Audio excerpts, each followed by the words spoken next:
Welcome to the Bible, My Cats and I. We tend to hold this picture of Jesus, the meek and mild. You know the one where Jesus is holding a lamb, much like I'm holding Pangerban, very gently. And we like to think of Jesus as someone that we can come to that way, who's meek and mild. But today, we are going to see a different side of Jesus. In fact, this is the first of two chapters that are called the controversy chapters. And it's when Jesus goes head to head with the Pharisees and the Sadducees and the teachers of the law. It's really exciting. If you haven't read chapter 2 yet, please press pause, read chapter 2, because I can't go over everything and it all sort of goes together.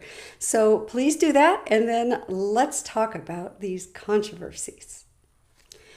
Now, as I mentioned, Chapter 22 of the Gospel of Matthew is the first of two chapters that are called the controversy chapters.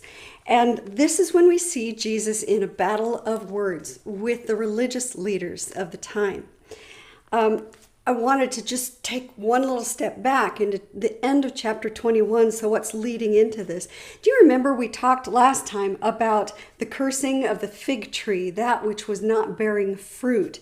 And so it goes on through chapter 21. And at the very end of chapter 21, let me get on the right page.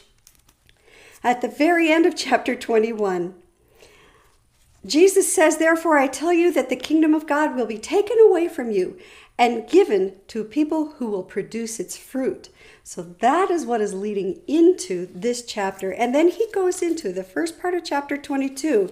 He gives a little parable about a person putting on a banquet and sending out the invitations and sending out his servants to bring the people in because it's time for the banquet. And they refuse to come. So that is what is the setup now for this back and forth that's going to happen.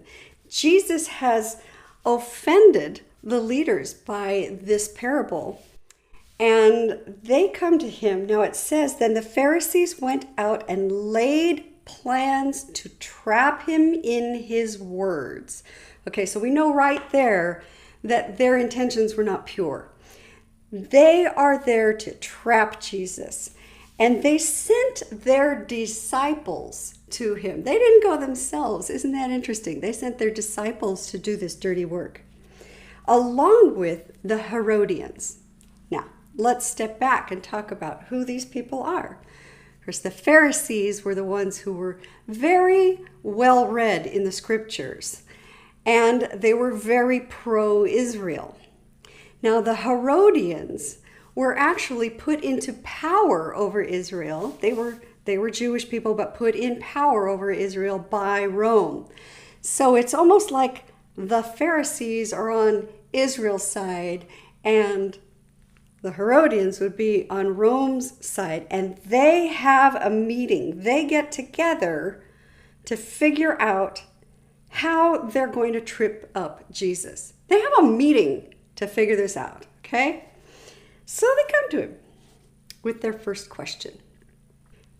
Their question is about whether or not it's right to pay taxes to Rome. Now, the Pharisees, being that they were pro-Israel, would not be in favor, they would not be fans of paying monies to support a pagan government that had come in and occupied them. Okay, so they're going to be on the side of, we don't need to pay our taxes. They would be opposed to a violent revolution, but they were not in Rome's camp, okay? Now, the Herodians, of course, they would be in support of providing taxes to the Romans because, like I said, the Romans were the ones who put them into power. They had benefited greatly from Rome coming into power over them. And they come in here, they approach Jesus, "Teacher," we'll talk about that in a minute, but there's that word teacher, which is a clue. But we know that you're a man of integrity. And they butter him up a little bit. Now, always beware of somebody who comes to you with great praises and buttering you up first before getting to the point, right? So Jesus is aware, okay, something's about to go down. And they ask this question of whether it's right or wrong to pay taxes to Caesar. They want a black and white answer. They want a yes or a no. Because if Jesus says, yes, it's okay to pay taxes to Caesar, then the people who are in support of Israel's sovereignty, of course, would be turned against him. And so that would be against him. But if he said, no, you shouldn't pay taxes to Rome, well, then all of Rome would be against him. So he's found himself in a no-win situation, except that Jesus is wise. Jesus, in his answer, asks them for a coin. And it says here that they brought him a denarius. They being the ones who were questioning him. Well, isn't that interesting? Because here there's this coin of question, and yet by them even possessing it, it meant that they were playing a part in that whole system, right? So who are they to oppose it? But anyway, so that was sort of a little gotcha right there that you might not have caught on first reading. And Jesus asks them, whose portrait is this on the coin and whose inscription? And they say Caesar's. Now, that's a correct translation right there, Caesar with an apostrophe S, because the original Greek is in the genitive form. That may not mean anything to you, except that it means possessive. So it is Caesar's. This coin, the image on the coin, and the inscription belongs to. There's this sense of it belongs to Caesar. And so it's perfect. So Jesus says, well, then fine, give back to Caesar what is Caesar. Maybe your translation says just give to Caesar what is Caesar's. But really, again, in the original Greek, it's really interesting. He's saying, give back to Caesar what is Caesar's. So it's like it belongs to the government. It shows a respect for the government. He doesn't necessarily side with the Romans, but he does seem to point that there is a sense of respect that is owed to the government. I mean, for instance, they have provided roads, they have provided buildings and business, and there is the Pax Romana, the peace that comes from the Roman Empire. And Jesus says, it's your duty to pay back to them for the benefits that you receive from this government. And those things have already been in place, so you would be giving back in appreciation for what it is that you are being able to benefit from. Interesting. Now, this ties in with today, especially where I live. See, government tax is not a bad thing. It's not something necessarily to be avoided. We are all to do our part and to support the community around us. And that greater system of government then does provide such things as roads and free education and emergency services and sewers and water and businesses. You have a fire person who will come and put out a fire of your house if you need because of government. Same with police, etc. So there is a great benefit to what the government can provide. So to try to avoid doing our part and paying our part is, in a sense, a form of ingratitude for what the government is doing. I think that's what Jesus is pointing out here in trying not to take sides, right?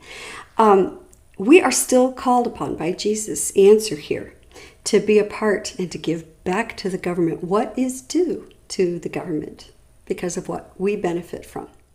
So in his response here, give to Caesar what is Caesar's. We give to God what is God's.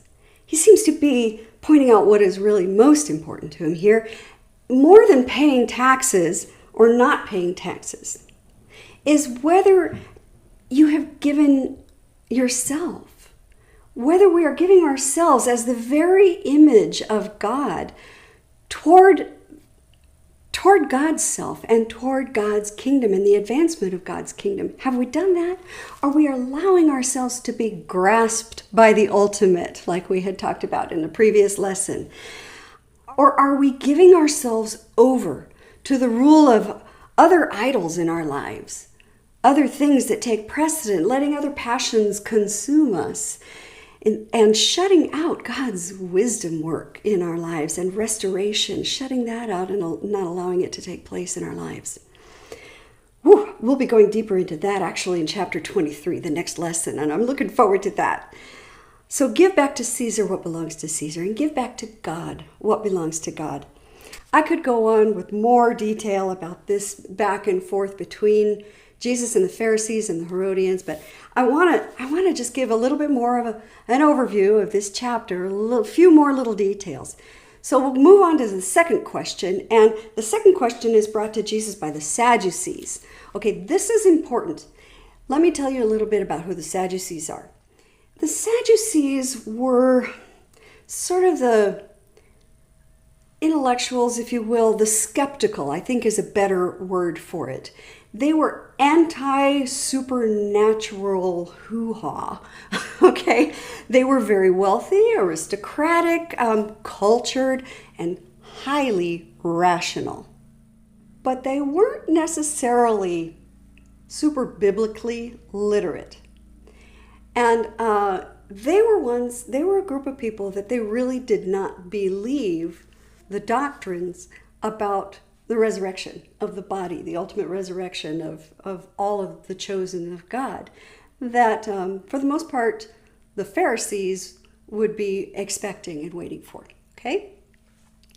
So, for them to come to Jesus with a question about, so this thing about the remarriage of a woman to her brothers, and I won't even go into the Levitical texts about why that happened, but they're like, so when the resurrection happens, whose wife is she? So for these people who don't believe in the resurrection, to come to Jesus and say, so when the resurrection happens, do you get it? Do you get that they are also just trying to trap him in something? Clearly they're being hypocritical, and Jesus points it out. They are actually even taking their point to hyperbole when they say that this woman, this hypothetical woman, has been married 7 times now. Now at the resurrection, whose wife is she going to be? Okay.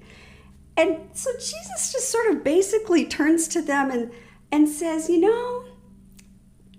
verse 29, you just don't get it. That's my translation. You're just not getting it. After the resurrection, it's just going to be very different from that. It's not going to be like this. So he doesn't even really bother to explain it very much. But he does go into this explanation about God being the God of the living. And so instead of using just Moses' words about why this woman should have remarried her husband's brother and so on, that was in the Levitical, the Mosaic texts, he actually goes back and he quotes God from the Mosaic text, saying, when God said, I am the God of Abraham, the God of Isaac, and the God of Jacob, using a present tense form of the verb, I am. And so Jesus uses God's own words to prove that God is the God of the living and not of the dead, as his way of showing that there is more after just this earthly life. There's something that goes beyond. But then he's kind of done with it. He doesn't go into much more explanation than that at all. He takes him back to the scriptures. He takes him back to God's own definition of himself, the I am, and then he leaves it at that. The third question in this chapter that they bring to Jesus, this is the Pharisees now, and not their disciples. These are the actual Pharisees, and an expert in the law comes to Jesus to test him. Again, there's that word. They're testing him. And here's where I want to point out these words. He tests him by saying, "Teacher, which is the greatest commandment in the law?" Or really, the right translation is more like, what kind of commandment is the greatest? But he comes to him, teacher, just like they had in the first question. And whenever you see that throughout this Gospel of Matthew, that word carries with it a sense that they don't really respect him and his authority.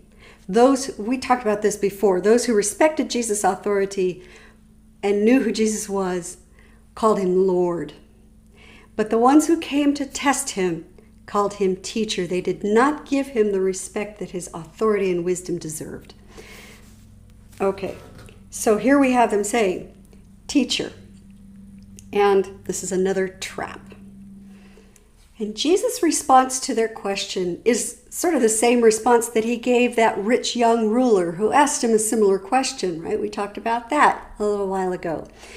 And he quotes Deuteronomy 6:5, what's called the Shema, to love the Lord your God with all, and here he says, with all your heart, with all your soul, and with all your mind, which is a different twist on what Deuteronomy 6:5 says. I'll let you go there and make that comparison. Why would Jesus use the word mind? Because that's not the word that's used in Deuteronomy 6:5.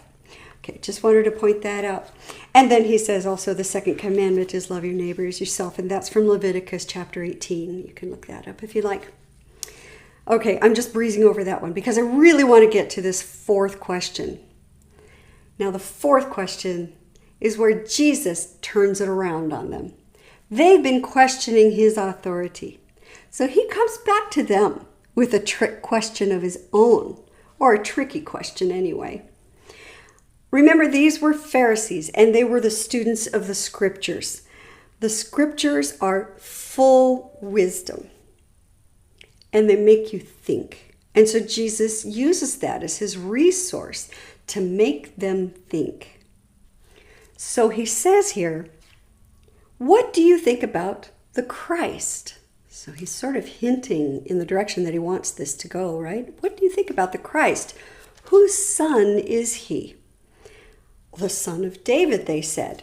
He said to them, how is it then that David, speaking by the Spirit, calls him Lord? For he says, and here's where he quotes Psalm 110, which is considered to have been written by David. The Lord said to my Lord, sit at my right hand until I put your enemies under your feet. So if David then calls him Lord, how can he be his son? All right, let's back up a little bit here. So it was generally accepted that the expected Messiah was going to be in the lineage of King David. So that's why we're talking about King David's son, not maybe his direct offspring, but in that lineage, okay? So it was expected that the Messiah that was to come would be in David's lineage. So he says, so whose son is he? And they answer, David, okay? That's what that's all about. Well, Jesus already made it known by his triumphal entry into Jerusalem that he was then ready to accept that title on himself as the Messiah. Remember, the people's Hosanna meant save us, Israel, saving Israel. They were acknowledging that they believed he was the Messiah. And he let them, and he accepted that. All right, and here's where it gets a little complicated, not too bad. But by then asking them about this psalm that was purportedly written by David, Psalm 110, the Lord said to my Lord, presumably written by David, okay? And so he makes them question to themselves how Messiah could be merely human if David calls him Lord, which is a title that you can give to the divine, right? So he's making them think, well, if it's David's son and it's from a human lineage, how come David calls him divine? He's exerting his own authority. If he is accepting the title of Messiah, he is then hinting that he is more than human. That if he is Messiah, as Messiah, he would also be not only a part of David's lineage, but also divine. Now, what does that do for his authority? Obviously, if they were to accept that he was Messiah and realize that, okay, there's this the two natures of the Messiah, the human nature and the divine nature, then how could they possibly question his authority? So he comes back to them with a very tricky question. And you know what? They don't answer him. It says here, no one could say a word in reply. And from that day on, no one dared to ask him any more questions. He sent them off thinking to themselves. I love it when the writers of the gospel, or any writer for that matter, uses this type of technique, because it not only works on the characters where they're sent off thinking, but when a question goes unanswered in the text, it leads the hearers and the readers, as well as the characters, it leads the hearers and the readers to start asking that same question to themselves. And so this text right here is really good storytelling. And it's kind of like like when you go to a movie and there's this particular ending where you walk out and you're talking with the person that you went with about what you think happened next, right? It leads you into that kind of a thought process. Oh, how am I going to answer this? How am I going to end this movie? How am I going to answer this question as to how could this be a descendant of human blood from King David, but also be called Lord? And so this is what the text is asking of you today. What are you going to do with this question? How do you answer that, and who the Christ is, and who Jesus is as the Christ? Who do you believe? Is he just from the human blood? Or is there something truly divine that was written about him in advance in the scriptures? How does this question work on you? This creates a great segue into the next chapter. I can't wait to get to chapter 23 because, oh man, this is when Jesus gets really in their face. So with that, I will bid adieu. Thank you so much for tuning in, and I wish you great blessings and peace in the name of Jesus.